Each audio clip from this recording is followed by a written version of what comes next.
सिर्फ भारत ने नेपाल की जमीन पर कब्जा नहीं किया, नेपाल ने भी कई जगहों पर भारत की जमीन पर कब्जा जमा रखा है। ये बयान नेपाल के प्रधानमंत्री बालेन शाह का है। नेपाल के प्रधानमंत्री बनने के बाद बालेन शाह अब तक खामोश थे, लेकिन जब मुंह खोला है तो बवाल खड़ा हो गया है। लेकिन दिलचस्प बात यह है कि इस बयान के सिर्फ और सिर्फ 24 घंटे के अंदर नेपाल के सुर बदलते दिखाई दे रहे हैं। नेपाल के विदेश मंत्रालय ने प्रधानमंत्री बालेन शाह की संसद में भारतीय सीमा को लेकर जो टिप्पणी दी गई है उस पर सफाई दी है। इतना ही नहीं, बालेन की पार्टी के अध्यक्ष रवि लामिछाने आज भारत की 5 दिन की यात्रा पर आ रहे हैं। पीएम मोदी से मुलाकात भी हो सकती है। हम वीडियो में जानेंगे किन किन मुद्दों पर बातें हो सकती हैं, और ये दौरा इसलिए भी ज्यादा जरूरी हो जाता है क्योंकि बालेन शाह के बयान से पहले ही बवाल खड़ा हो चुका है। इतना ही नहीं, लिपुलेख लिम्पियाधुरा क्षेत्र के विवाद को पीएम बालेन शाह अब यूनाइटेड किंगडम के सामने उठाने की बात कर रहे हैं। जी हां, यही पैतरा बालेन शाह ने अपनाने की बात कही है। यानी कि भारत के साथ विवाद है और अब ब्रिटेन की एंट्री बालेन इसमें चाहते हैं। इधर बीते दिन बालेन शाह के भारत की जमीन कब्जाने वाले बयान पर बवाल जो खड़ा हुआ है, उस पर नेपाल के विदेश मंत्रालय ने अपने प्रधानमंत्री के बयान का बचाव करते हुए साफ तौर पर कहा है कि प्रधानमंत्री बालेन को जो संसद में बयान दिया गया, कमेंट किया गया, उसका संबंध तकनीकी और सीमा प्रबंधन से जुड़े मामले से था। उनकी गणना में यह सामने आया है कि कुछ जगहों पर नेपाल के इस्तेमाल वाली जमीन भारत की सीमा में है और इसके अलावा भारत के इस्तेमाल वाली जमीन नेपाल की सीमा में पड़ सकती है। नेपाल ने यह बात दोहराई कि वो ऐतिहासिक संधियों, समझौतों और मानचित्रों के आधार पर भारत के साथ सभी सीमा संबंधी मुद्दों का शांतिपूर्ण और कूटनीतिक समाधान चाहता है। इतना ही नहीं, नेपाल ने अब सफाई देते हुए कहा कि लिपुलेख, कालापानी और लिम्पियाधुरा जैसे कुछ सीमा क्षेत्रों का अंतिम नक्शा अभी बाकी है। इसके अलावा कई जगहों पर 10 गजा क्षेत्र में अतिक्रमण और सीमा पर जो भूमि इस्तेमाल से जुड़े मुद्दे हैं वो भी अभी मौजूद है। इसी बीच एक और बड़ा घटनाक्रम सामने आया।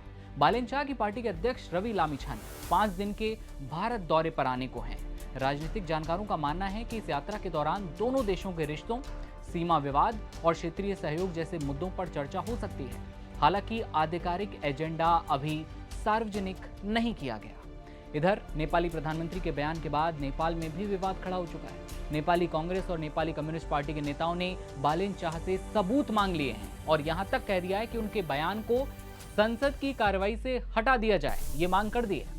नेपाली कांग्रेस और कम्युनिस्ट जो पार्टी हैं, उनके नेताओं का कहना है कि प्रधानमंत्री को या तो अपने दावे के समर्थन में दस्तावेज पेश करने चाहिए, सबूत पेश करने चाहिए, या फिर अपना बयान वापस ले लेना चाहिए। याद रहे कि रविवार को संसद की कार्रवाई के दौरान ही नेपाल के प्रधानमंत्री ने ये बयान दिया था।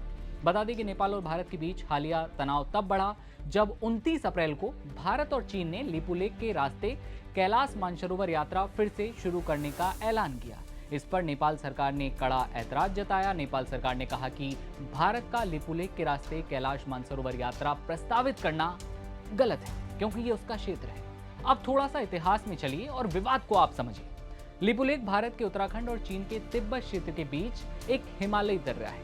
यहाँ तकरीबन आजादी के बाद से भारत के यहाँ नियंत्रण में है और नेपाल इसके दक्षिणी हिस्से यानी कालापानी को अपना हिस्सा कहता हुआ आया है। अब नेपाल का तर्क क्या है? नेपाल का तर्क है कि महाकाली नदी के पूर्व में मौजूद लिम्पियाधुरा, लिपुलेख और कालापानी 1816 की सिगौली संधि के हिसाब से उसका है।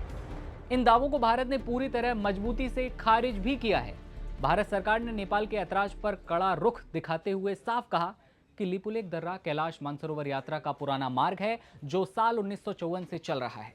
इस क्षेत्र पर नेपाल के दावे ऐतिहासिक तथ्यों और सबूतों पर आधारित नहीं हैं और इस पर भारत ने सीधे जवाब दिया था नेपाल को कि भाई ये जो आप दावे कर रहे हैं ये पूरी तरह से गलत हैं। और अब जब नेपाल के प्रधानमंत्री ने खुद ये कह दिया कि हमने भारत की जो सीमा है, संपत्ति है या जमीन है, उस पर कब्जा जमाया हुआ है, उसके बाद अब नेपाल का विदेश मंत्रालय आकर तकनीक और दूसरी सफाइयां दे रहा है। इस खबर पर आपकी क्या राय है आप कमेंट सेक्शन में बताइएगा और देश दुनिया की हर खबर देखते रहने के लिए आप बने रहिए नवभारत टाइम्स के साथ। नमस्ते।